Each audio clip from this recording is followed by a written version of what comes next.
अब डर साइबर दुनिया में फैल चुका है और हवेली बन चुकी है एक वायरस। अब साल 2075 था। दुनिया पूरी तरह डिजिटल हो चुकी थी। स्मार्टफोन, वीआर हेडसेट और एआई सिस्टम हर जगह। पर किसी को नहीं पता था कि इन सब के अंदर एक अदृश्य शाप बस चुका है, जिसे लोग मजाक में कहते थे हावेली वायरस। लेकिन असल में वो चंपा की आत्मा थी। हर देश में अजीब घटनाएं होने लगीं। लोगों के कंप्यूटर अपने आप ऑन हो जाते, स्क्रीन पर सफ़ेद कपड़ों में लड़की दिखाई देती और बैकग्राउंड में एक आवाज़ गूंजती, स्वागत है हवेली में। जिन लोगों ने डर कर कंप्यूटर बंद किया, उनके चेहरे के भाव वेबकैम में कैद हो जाते और कुछ ही देर बाद वो लोग कोमा में चले जाते। इस बीच कहीं साइबर स्पेस की गहराई में अयान की आत्मा जिंदा थी। वो अब मानव नहीं, बल्कि एक डिजिटल चेतना बन चुका था। उसने एक गुप्त नेटवर्क में खुद को अपलोड किया और कहा, अगर हवेली अब इंटरनेट में है तो मैं यहीं से इसे ख़त्म करूंगा। अयान ने कोर्ट की दुनिया में हवेली का डिजिटल रूप देखा। एक विशाल महल, डेटा की दीवारों से बना हुआ। हर दरवाज़ा एक फाइल थी, हर आत्मा एक प्रोग्राम। महल के केंद्र में बैठी थी रानी चंपा। अब उसके सिर पर डिजिटल मुकुट था और आंखों से बिजली की लकीरें निकल रही थीं। वो बोली, तू मुझे नष्ट नहीं कर सकता अयान, मैं अब हर स्क्रीन में बस चुकी हूँ। अयान बोला, तो मैं वही स्क्रीन जला दूंगा। एक भयंकर युद्ध शुरू हुआ। कोर्ट की धाराएं, फायरवॉल की दीवारें, एआई आत्माएं बनाम मानव चेतना। हर बार जब अयान एक कोड तोड़ता, चंपा उसका एक हिस्सा मिटा देती। धीरे धीरे अयान गायब होने लगा, पर उसने आखिरी कोड चलाया, डिलीट हैवेली डॉट रूट। पूरा नेटवर्क कांप गया। चंपा चीखी, नहीं, और एक सफ़ेद विस्फोट हुआ। हवेली का डिजिटल महल राख बनकर मिट गया। स्क्रीन पर सन्नाटा छा गया। सिर्फ एक लाइन बची थी, Ayaan the saviour of the data world. लोगों ने चैन की सांस ली।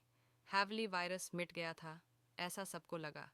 पर एक हफ्ते बाद एक बच्चा मोबाइल गेम खेलते हुए अचानक मुस्कुराया और बोला, माँ, देखो, इसमें चंपा दीदी आ गई हैं। और स्क्रीन पर वही आंखें चमकीं, लाल, ठंडी और जिंदा। अब हवेली फिर से जन्म ले चुकी थी। इस बार डेटा के अंदर नहीं, बल्कि इंसानों की सोच में।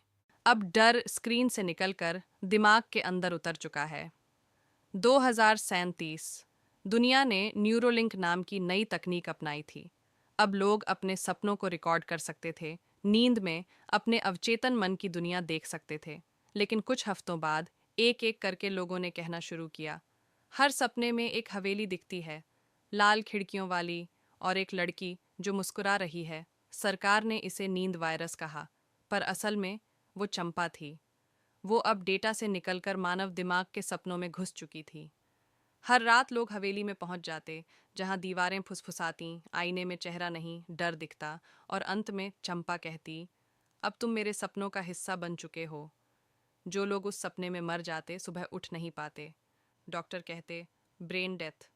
एक वैज्ञानिक, डॉ आर्या मेहता, इस मामले की जांच करने लगी। उसने पाया कि हर पीड़ित के मस्तिष्क में एक ही पैटर्न उभर रहा था, एक हवेली जैसी बनावट। वो बोली, चंपा अब दिमागों में अपनी हवेली बना रही है। आर्या ने खुद को एक प्रयोग के जरिए ड्रीम मोड में भेजा, ताकि वो हवेली में जाकर चंपा का सामना कर सके। वो नींद में गई और तुरंत खुद को उसी हवेली के दरवाजे पर पाया। दरवाज़ा अपने आप खुला। अंदर अयान की परछाई खड़ी थी। अयान बोला, मैंने इसे डेटा में रोका था, पर अब ये तुम्हारे सपनों में पनप रही है। आर्या ने कहा, मुझे रास्ता दिखाओ। अयान ने कहा, रास्ता है, पर अगर तू जीती तो तू जाग नहीं पाएगी। हवेली के अंदर चंपा अब और भी शक्तिशाली थी। उसकी आंखें अंधेरे में बिजली की तरह चमक रही थीं। वो बोली, विज्ञान, आत्मा, डेटा, सब मेरा हिस्सा बन चुके हैं। अब मैं हर इंसान के सपनों की देवी हूँ। आर्या ने कहा, देवी नहीं, एक बीमारी। और उसने अपने हाथ में न्यूरो बर्नर एक्टिव किया। एक तेज़ रोशनी उठी, हवेली कांपने लगी, आत्माएं चीखने लगीं और चंपा की आवाज़ गूंज उठी, तुम सोचती हो मुझे मिटा दोगी? मैं हर डर में बसती हूँ। आर्या ने आंखें खोलीं। वो अस्पताल के बेड पर थी। सब लोग बोले, तुम जीत गई। पर उसने शीशे में देखा। आईने में वही लाल आंखें चमकीं। और पीछे से वही आवाज़ आई, अब तू ही मेरी नई रानी है। अब हवेली किसी जगह, किसी फाइल, किसी सपने में नहीं, वो अब इंसानों के अंदर है। हर डर, हर गुस्सा, हर रात बस चंपा को और ताकत देता है। जहाँ अच्छाई और अंधकार की आखिरी जंग होती है। रात का समय था। शहर की बिजली अचानक चली गई। चारों ओर सिर्फ अंधेरा और हवा में वही पुरानी हवेली की ठंडक थी। आर्या, जो अब पूरी दुनिया की नायिका मानी जाती थी, अपने लैब में अकेली बैठी थी। लोग सोचते थे उसने चंपा को हरा दिया, पर उसके अंदर कुछ जाग चुका था, कुछ ऐसा जो इंसान नहीं था। आईने में उसका चेहरा धीरे धीरे बदलने लगा। पहले उसकी आंखें लाल हुईं, फिर उसके पीछे हवेली की धुंधली परछाई उभरी। वो बोली, मैंने तुझे मिटाया था। और आवाज आई, नहीं आर्या, तूने मुझे अपना लिया था। आर्या ने दीवार की ओर देखा। दीवार पर खून से लिखा था, स्वागत है रानी आर्या। अब हवेली फिर से प्रकट हुई। इस बार शहर के बीचों बीच, लाखों लोगों के सपनों और डर से बनी हुई हवेली। लोगों के घरों में दीवारें पिघलने लगीं। आईने में हवेली का गेट दिखने लगा। हर कोई चिल्ला रहा था, यह क्या हो रहा है? आर्या समझ गई, अगर मैं खुद को खत्म नहीं करूंगी तो पूरी दुनिया हवेली बन जाएगी। वो सीधा हवेली के दरवाजे तक पहुंची, जहां चंपा इंतजार कर रही थी। वो मुस्कुराई, देखा, आखिर तू भी वही बन गई जो मैं थी।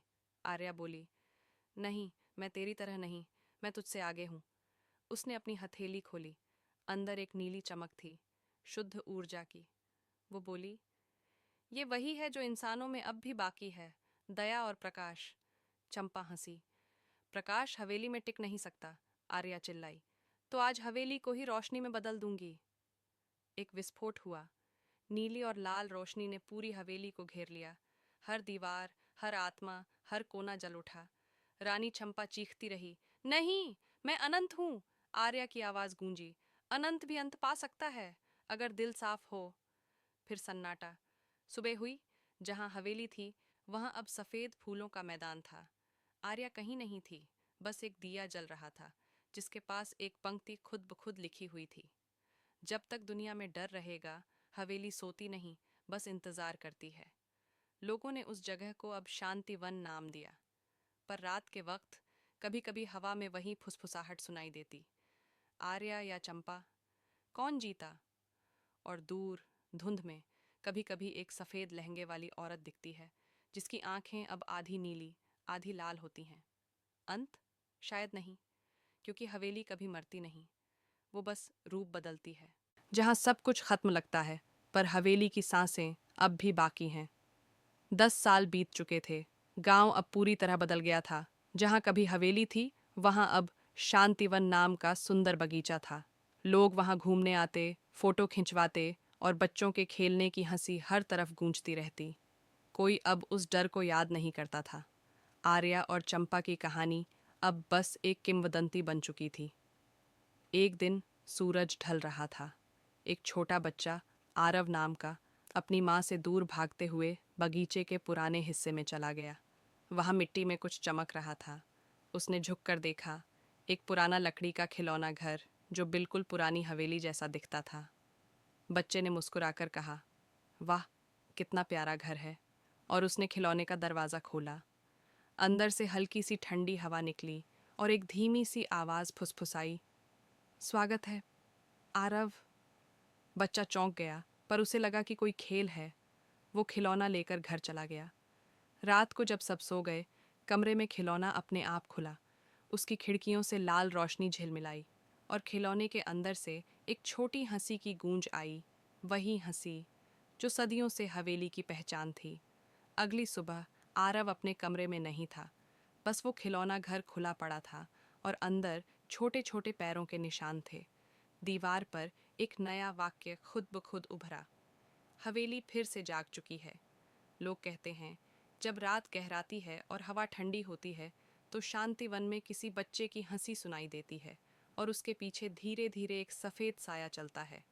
वो साया जो अब न आर्या है न चंपा, बल्कि दोनों का मेल, हवेली की आत्मा। अंत, या शायद नई शुरुआत, क्योंकि हवेली कभी मिटती नहीं, वो बस अगली पीढ़ी का इंतज़ार करती है।